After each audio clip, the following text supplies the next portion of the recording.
아니, 이 판에 올린다는 거는 일단 이 사람들은 전부 자극적이에요. 제가 보니까 이 여자분은 사랑받고 싶은 것 같거든요. 저도 너무 힘들 것 같아요.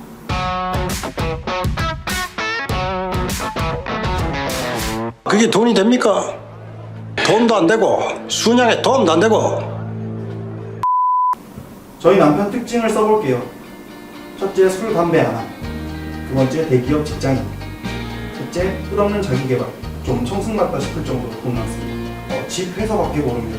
친구도 별로 없고. 시간 날 때마다 집안일 도와주려고 나를 노력하는 편입니다. 양가 부모님들, 가족들에게 너무 잘합니다. 이것들만 보면 정말 완벽한 남편인 것 같긴 합니다. 한 번씩 머리 식히러 저희 둘끼리라도 공연을 보러 가자 하거나 영화 보러 가자고 제가 제안을 하면 나도 가야 해 라고 대답하는 남편. 그럼 둘이 가자는데 한 사람이 나도 가야 하냐 물으면 저는 혼자 가야 하는 건가요? 그리고 제가 몸이 안 좋아 정기 추적 검사를 하는 게 있습니다. 어제가 6개월 만에 있는 검진 날이었는데 15분 거리 대학병원에 아침에 가야 하는데 피곤하다고 이해해달라며 같이 가지 않았습니다. 하지만 그 열정에 그 거지 같은 대기업 직원 남편은 결국 오늘 아침 지방에 편도 5시간의 거리 팀원 장인어른이 돌아가셨거든요. 회사에서 동료들과 회사 차량 대처하고 바로 내려갔습니다. 팀원 경조사에 빠질 수 없다고요. 이 모든 상황을 이제 남편에게 위임하고 저는 떠나고 싶은데 제가 그렇게 말도 안 되는 주장을 하고 있는 걸까요? 어떠실 것 같아요, 만약에 남편이라면? 저도 너무 힘들 것 같아요. 이혼밖에 답이 없는 것 같아요. 뭐 이혼 사유가 막 뚜렷하고 그걸 떠나가지고 그냥 못 버틸 것 같아, 여자는. 근데 이 남자분도 보니까 외도라든지 그런 유책 사유가 없고 그냥 잘못된 방향으로 그냥 계속 열심히 나가고 있는 거잖아요. 그렇죠, 그렇죠. 네. 누구의 잘잘못을 떠나서 이 아내분이 좀 많이 번아웃 상태가 되신 것 같아요. 아내분은 그 큰아이 돌보면서 되게 힘든 일이잖아요. 그래서 그런 경우에 기댈 수 있는 사람이 사실은 남편인데, 근데 이 남편분은 아무래도 큰아이가 장애가 있다 보니까, 네, 그러다 보니까 노후에 더, 대한 불안, 네. 그리고 이 아이를 이 아이가 죽을 때까지 계속 부양해야 되는 상황일 수 있잖아요. 그러니까 그런 거에 대한 책임감이 좀 엄청 강하신 것 같아요. 네. 책임감이 강하신 분인 것 같아요. 그러니까 말하자면 뭔가 의무로서 해야 될 의무로서의 삶을 사는 느낌? 네. 그러니까 그런 의무를 완벽하게 이행하고 있어요, 이 아빠가. 남편으로서도 그렇고. 그렇기 때문에 그런 부분에서 흠잡을 부분은 없지만 같이 사는 게 즐겁고 행복하지가 않은 거지, 이 아내분 입장에서는. 네. 그러니까 어떤 심정일지 너무 이해가 잘 너무, 되기는 네. 해. 너무 공감되네요. 못 버틸 것 같아요. 네. 그러니까 일단은 부부 상담을 받아보시면 좋을 것 같아요. 저도 부부 상담 받아봤거든요. 부부 상담을 받으러 가면 먼저 MBTI 검사부터 하거든요. 누구한테 받으세요? 저는 그 자막도 처리해 주시면 되겠다. 네.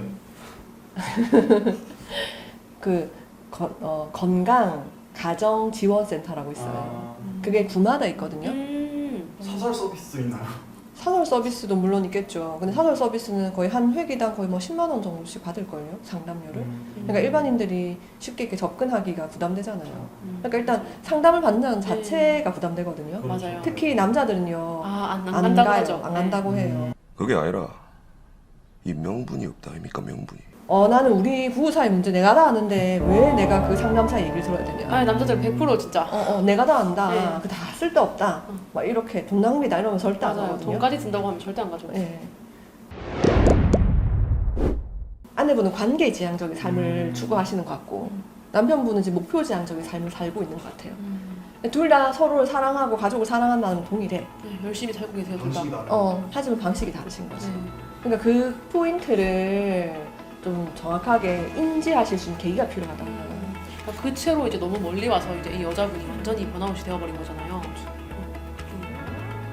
조금 더 일찍 이렇게 포인트를 캐치하고 상담을 받는다든지 그렇게 했으면 이게 막 결정적인 큰 사건이 있어서 이렇게 된 게 아니기 때문에 회복될 수 있는 과정인 것 같은데. 제 생각에는 만약에 이러한 내용으로 아내분이 소송을 제기한다 하더라도 법원에서는 좀 관계 회복을 위한 노력을 할 수 있는 뭐 가사조사라든가 부부 상담 그런 것들을 권할 것 같아요. 조정조치 명령할 것 같아요. 맞아. 바로 이혼 판결 안 할 것 네. 같아요. 가사조사가 뭡니까? 가사조사가 뭔가요? 뭡니까? 예? 복습. 아닙니다. 가사조사가 뭐냐면은 우리 이 케이스처럼 쌍방이 혼인의 파탄에 이르렀다.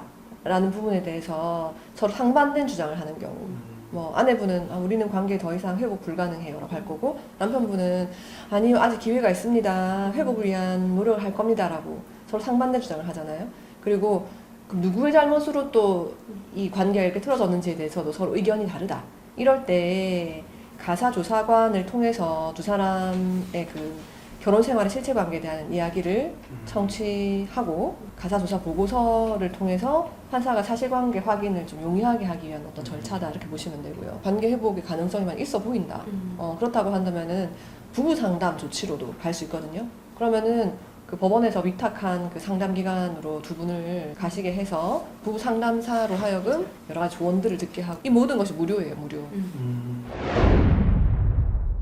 이제 15년째 참고 있다라고 말씀하셨는데, 남편분이 딱 뭐 이렇다 할 만한 정말 잘못이 있거나 흠이 있는 사람은 아니잖아요. 뭐 부부 상담 절차를 해봐야겠다라는 생각 자체도 못 하셨을 맞아요. 수도 있을 것 같아요. 큰 사건이 없으니까. 뭔가 이게 진짜 좀 문제 행동이 있다. 그렇다고 한다면은 부부 상담을 뭐 받자라고 하면서 잘못을 바로잡는다, 이렇게 생각할 수가 있는데, 그냥 이분이 보기에도 되게 가정에 충실하고 잘못이라고 할 만한 행동은 없으나 다만 나와 가족들과 뭔가 함께하는 시간 자체를 즐거워하지 않으니까 이건 나에 대한 애정이 없다, 이렇게 생각하실 것 같아요. 네.